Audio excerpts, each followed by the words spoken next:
우리 288장 찬양하겠습니다. 찬송가 288장입니다.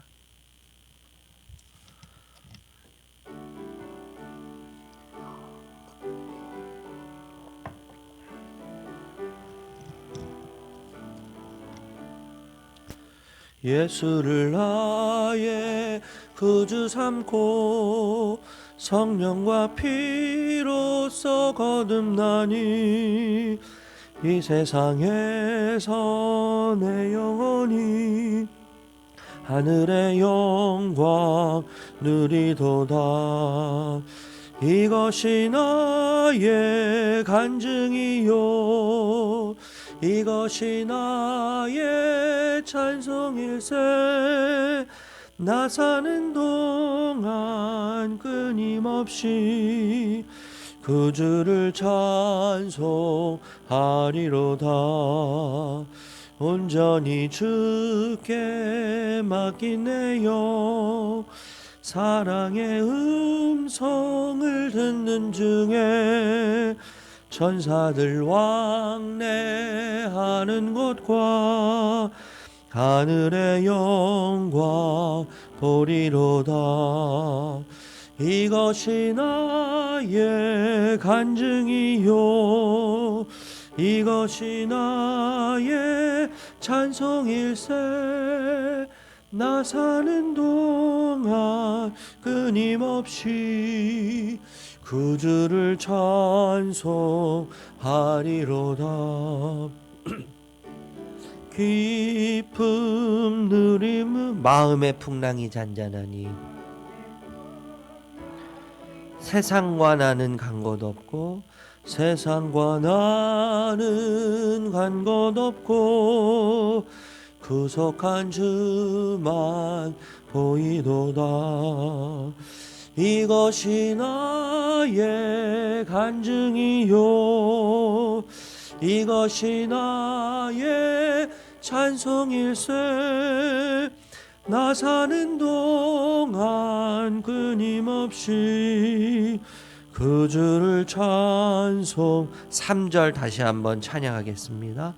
주 안에 깊은 누림으로 마음의 풍랑이 잔잔하니 세상과 나는 간 것 없고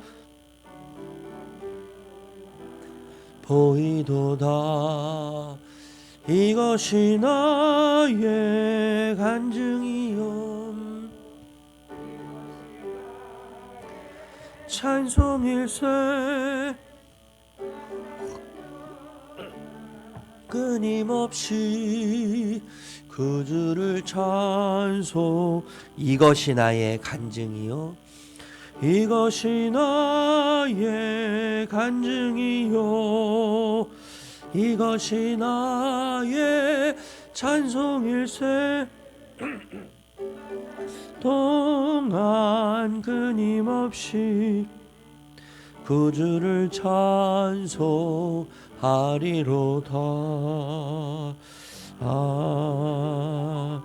아멘. 이 찬양만 한 20분 정도 이렇게 부르다가 오늘은 기도하시고 가셔도 좋을 것 같아요. 이 찬양이 얼마나 우리 새벽에 위로가 되고 우리 영혼에 힘이 되는지, 그죠? 아멘. 저만 그런 거 아닌지 모르겠어요. 우리 역대상 6장 1절에서 30절 말씀인데 우리 1절에서 3절까지 말씀만 같이 읽도록 하겠습니다. 역대상 6장 1절에서 3절까지 말씀만 우리 같이 한 목소리로 읽겠습니다. 같이 읽을까요? 레위의 아들들은 게르손과 그핫과 무라리요 그핫의 아들들은 아므람과 이스알과 헤브론과 우시엘이요 아므람의 자녀는 아론과 모세와 미리암이요 아론의 자녀는 나답과 아비후와 엘르아살과 이다말이며. 아멘. 여러분 역대상이 총 29장이에요. 총 29장인데 그 중에 3분의 1, 무려 9장이 족보에 대한 이야기가 기록되어 있습니다. 계보에 대한 이야기가 기록되어 있어요. 여러분 하나님의 말씀은 1.1핵도 사라지지 않고 또 없어지지 않고 하나님께서 1.1핵도 이루실 거라고 말씀하셨는데 하나님 말씀에서 1.1핵도 의미가 있고 그리고 1.1핵이라도 하나님께서 이루신다면 그렇다면 족보도 어마어마한 의미가 담겨져 있을 거란 말입니다. 우리가 따분하게 느껴질 수 있고 또 지루하게 느껴질 수 있겠지만 하나님께서 이 족보를 통해서 이스라엘 백성들 그리고 영적인 이스라엘 백성들인 우리에게 무언가 끊임없이 지금 의미를 던지고 계신다는 거예요. 여러분 이스라엘의 족보를 보면 정말 허물, 오늘도 좀 이따 우리가 살펴보겠지만 한계로 가득한 인간의 역사의 이야기를 발견하게 되거든요. 그런데 그 허물과 한계로 가득한 인간의 역사, 족보 안에 하나님께서 찾아 들어오신단 말입니다. 그 역사 안으로 찾아 들어오세요. 찾아 들어오셔서 그 한계의 이야기와 허물의 이야기를 거룩한 이야기로 바꾸십니다.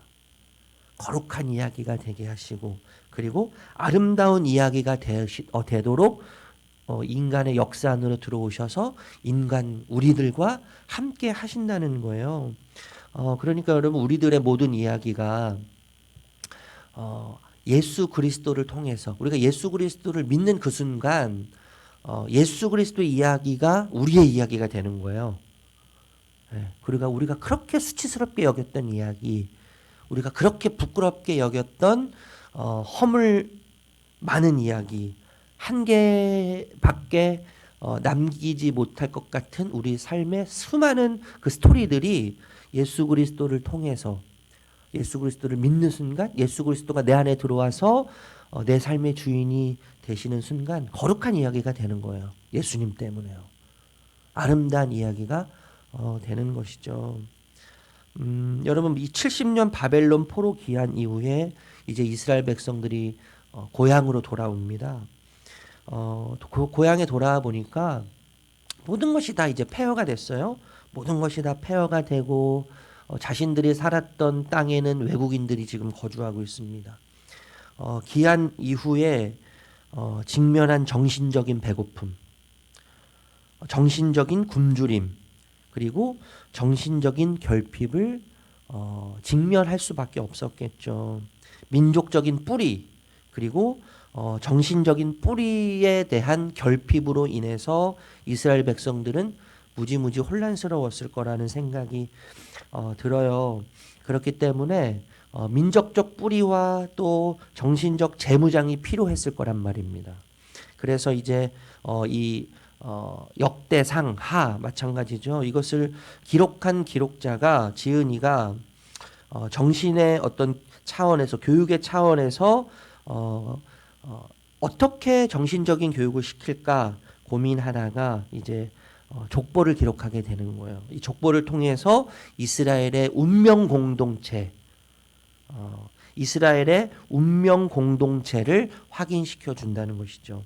여러분 운명 공동체는 어떤 공동체냐면 죽고 사는 것을 함께하는 공동체예요. 죽고 사는 것, 그러니까 모든 운명을 함께하는 것이 운명 공동체죠. 오늘 본문에 그래서 보면 이제 레위 지파에 대한 이야기가 쭉 기록된단 말이에요. 쭉 기록되는데 여러분 우리가 알고 있는 것처럼 레위 지파는 제사장 지파 아니에요? 제사장 지파.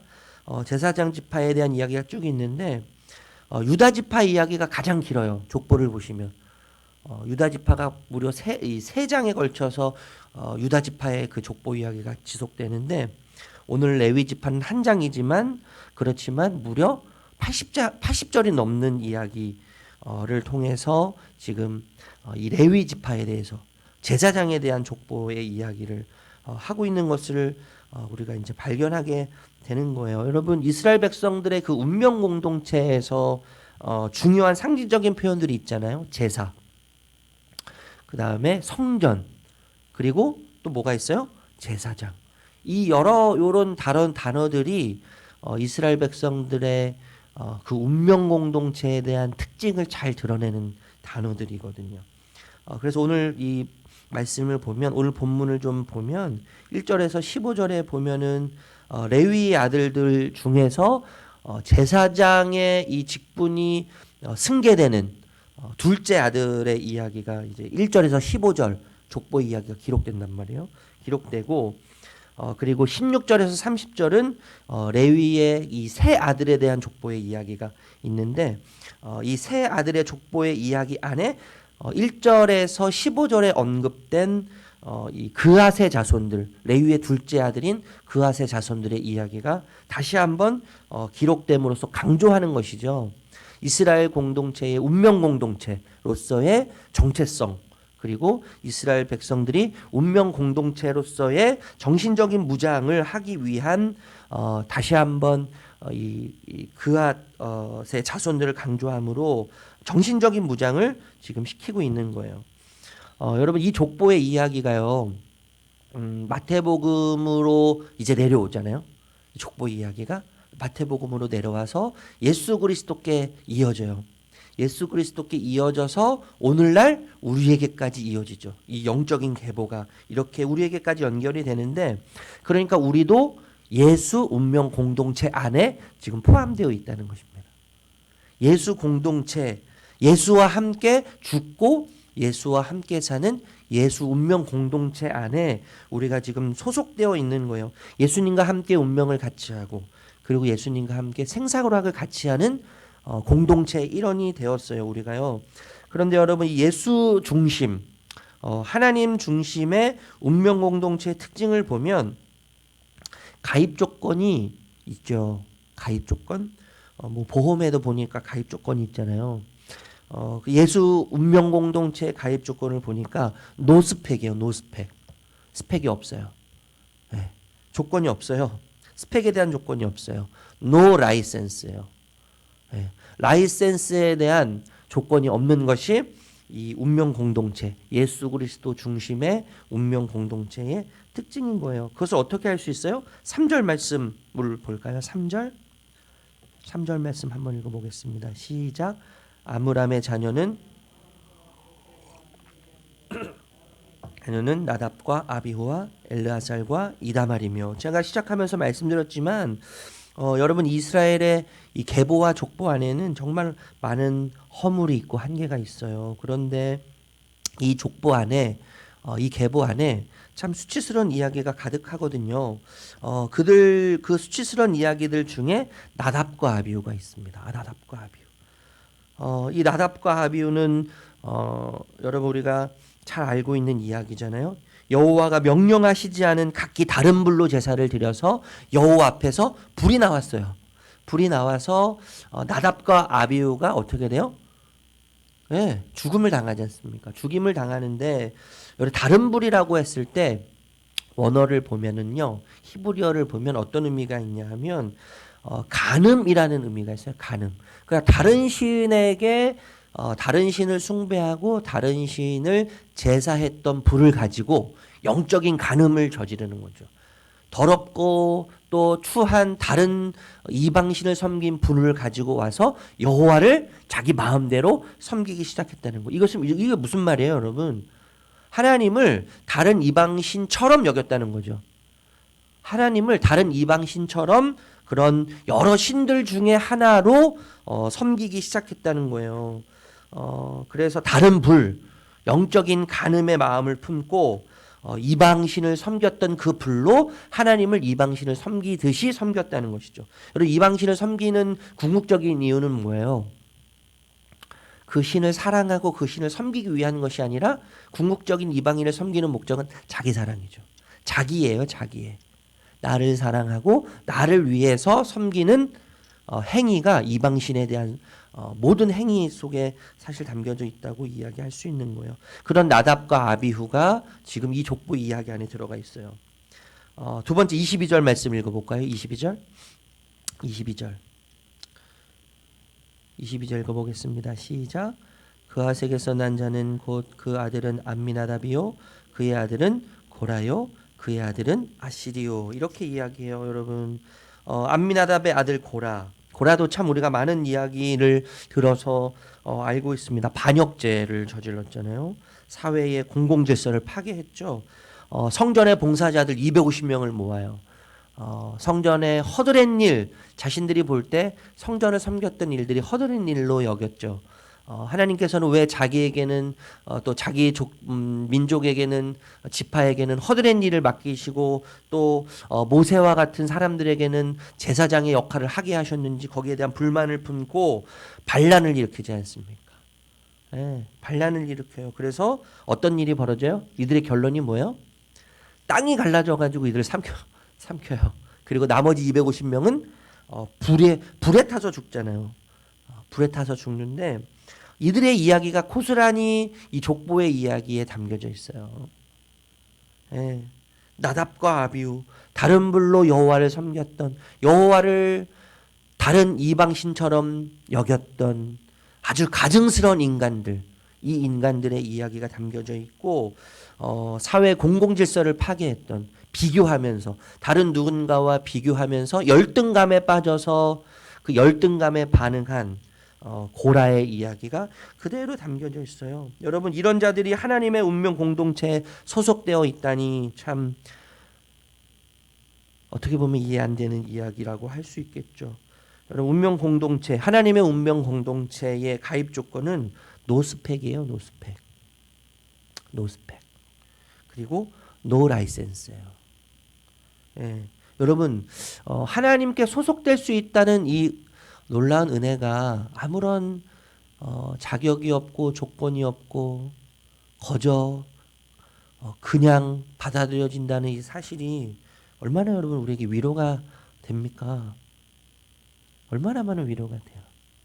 모든 것을 견디고 참고 이길 만한 힘이 사실 여기서 나온다고 분명히 이야기할 수 있다고 저는 그렇게 확신합니다. 우리가 때로는 그런 마음이 들 때가 있지 않습니까? 나 같은 자가 어떻게 하나님을 만나서, 나 같은 자가 어떻게 하나님을 알아서, 나 같은 자가 어떻게 또 내 모습을 볼 때 나 같은 자를 하나님 여전히 사랑하실까?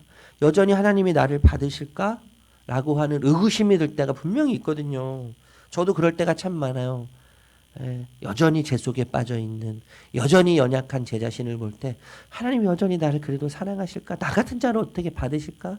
라는 자격지심에 빠질 때가 있어요. 영적인 자격지심. 그런데 여러분, 우리가 분명히 알 것은 하나님은 우리 생각보다 훨씬 크신 분이세요. 하나님은 우리 생각보다 훨씬 크셔서 내 행위가, 내 죄악이 하나님의 선택을 무효할 만큼 우리의 행위가 대단하도록 하나님은 여기시지 않는다는 거예요. 하나님의 선택이 너무나 위대하기 때문에 우리의 행위에, 우리의 죄악에 하나님의 선택은 어떠한 영향도 받지 않으시는 거예요. 나의 어떠함에 하나님은 어떤 영향도 받지 않으세요. 하나님의 선하심이 오로지 우리의 삶에 영향을 주죠. 하나님의 위대하심이 우리 삶에 영향을 주는 거예요. 우리의 어떠함이 하나님에게는 결코 어떤 영향을 주지 않고 하나님 영향 받지 않으시고 오직 하나님의 어떠하심이 우리의 삶에 영향이 그대로 전가되고 그대로 영향을 미쳐서 우리의 삶은 하나님의 뜻대로 이끌어져가는 귀한 은혜가 있게 되는 줄로 믿습니다. 여러분, 예수 그리스도 중심의 운명 공동체의 가치가 있죠. 가치, 추구하는 가치. 우리 바울 선생님이 이야기하셨잖아요. 세 가지를 말씀하셨는데 예수 그리스도 이 운명 공동체의 가치 세 가지는 뭐예요? 믿음, 소망, 사랑이잖아요. 믿음, 소망, 사랑. 믿음, 소망, 사랑인데 오늘 본문에 믿음에 대한 이야기를 해요. 15절 읽어보겠습니다. 15절 읽어보겠습니다. 시작. 여호와께서 느부갓네살의 손으로 유다와 예루살렘 백성을 옮기실 때에 여호사도 가니라. 믿음이라는 단어는 15절에 없거든요. 오늘 본문에도요, 믿음이라는 단어가 없어요. 그런데 이 역대상의 저자의 15절의 고백에서 믿음을 엿볼 수 있죠. 믿음을 엿볼 수 있는데 겉으로 보기에는 느부갓네살의 손에 의해서 이스라엘 백성들이 포로가 되어지는 것 같이 그렇게 보인단 말이에요. 예루살렘이 멸망하고 유대가 멸망하는 것처럼 그렇게 보여져요. 그런데 이 역대상을 기록한 지은이가 믿음의 눈으로 보니까 느부갓네살 손에 의해서 된 것이 아니라 느부갓네살의 손을 움직이신 하나님에 의해서 됐다고 하는 그런 믿음의 고백이 우리가 이 믿음의 고백을 볼 수 있다고 저는 그렇게 생각을 합니다. 고통, 포로라고 하는 고통, 아픔, 의문, 하나님이 우리를 선택하셨다면, 우리에게 약속하셨다면 지금 일어나는 이 모든 일들은 도대체 어떻게 이해해야 한단 말인가? 하나님은 분명히 우리 민족을 향해서 약속하셨는데, 분명히 말씀하셨는데, 우리에게 지금 되어지고 있는 이 모든 일들을 볼 때 하나님 존재에 대한 의문이 들고 하나님이 하시는 일에 대한 의문이 들고 이 고통과 아픔을 어떻게 해석하고 이해하고 받아들여야 하는가 혼란스러워하는 기한한 이스라엘 백성들에게 궁극적으로 하나님이 하셨음을 지금 이야기하고 있어요. 믿음에 대한 고백이죠. 하나님이 하셨음에 대한 믿음의 고백. 여러분, 하나님이 사랑하시는 자들에 대한 변함없는 믿음이라고 저는 생각해요. 이 믿음이 하나님이 사랑하시는 자들에 대한 변함없음에 대한 믿음의 고백. 고린도전서 2장 9절에 보면 이런 말씀이 있어요. 하나님이 자기를 사랑하는 자들을 위하여 예비하신 모든 것은 눈으로 보지 못하고 귀로 듣지 못하고 사람이 마음으로 생각하지 못하였습니다. 이렇게 이야기하거든요. 다시 한번 제가 읽어드릴게요. 하나님이 자기를 사랑하는 자들을 위하여 예비하신 모든 것은 눈으로 보지 못하고 귀로 듣지 못하고 사람이 마음으로 생각하지 못하였습니다. 믿음은 이 놀라운 은혜를 누리도록 합니다. 믿음은요, 하나님에 대한 믿음은 이 모든 은혜를 누리도록 해요. 하나님이 자기를 사랑하는 자들을 위하여 예비하신 모든 것은 눈으로 보지도 못하고 귀로 듣지도 못하고 사람이 마음으로 생각하지도 못한 것입니다. 여러분, 이 믿음의 고백을 한 사람이 있지 않습니까? 욥이죠. 욥이 이런 고백을 했어요. 내가 알기에는 나의 대속자가 살아계시니 마침내 그가 땅 위에 서실 것이라. 이렇게 고백한 적이 있어요. 내가 알기로는 이 말이 나는 믿습니다 이런 말이에요. 나는 믿습니다. 나는 믿습니다. 여러분, 욥은 이 고통의 낭떠러지 끝에서 지금 서 있잖아요. 고통의 낭떠러지. 친구들과 아내가 자신을 향해 저주를 퍼붓고 자식을 잃고 자신의 모든 소유를 잃고 저주처럼 느껴지는 모든 것을 상실한 현실 속에서 나는 하나님을 믿습니다. 이렇게 고백해요.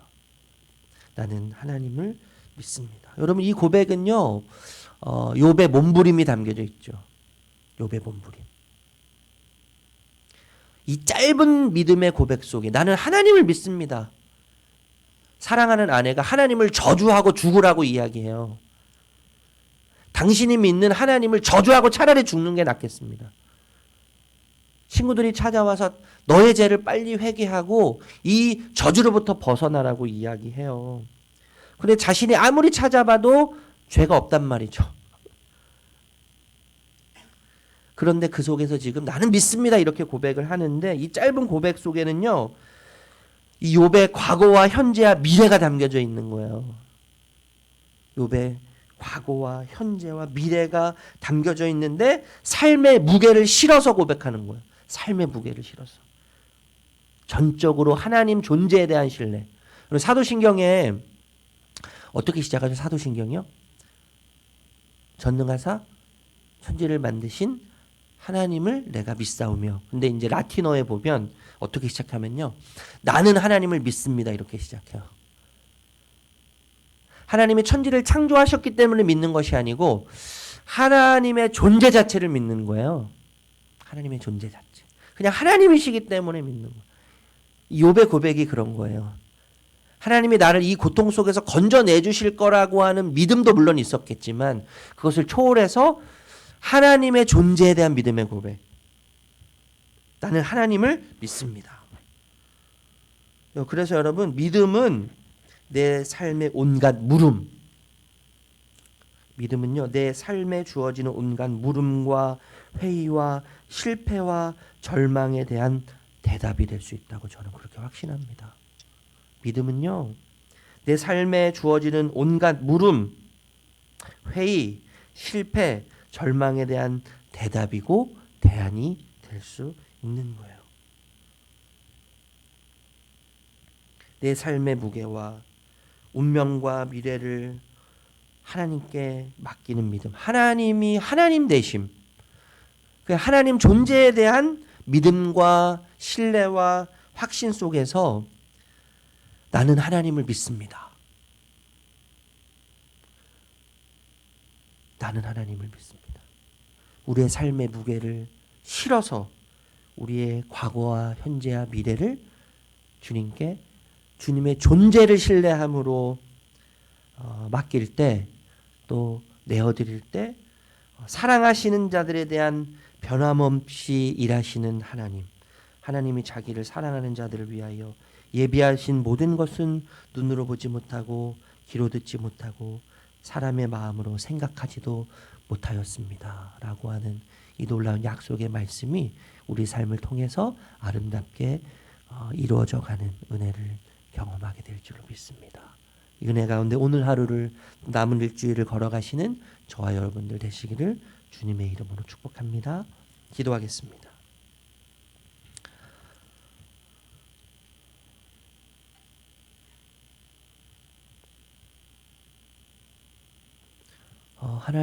하나님은 예수 그리스도의, 또 하나님이 중심이 되시는 운명 공동체, 하나님의 나라를 통해 이 땅 가운데 우리의 삶의 모든 영역들을 통해 이 하나님 나라를 경험하게 하시고, 또 예수 그리스도가 중심이 되시는 이 운명 공동체 안에서 우리를 걸어가게 하심을 믿습니다.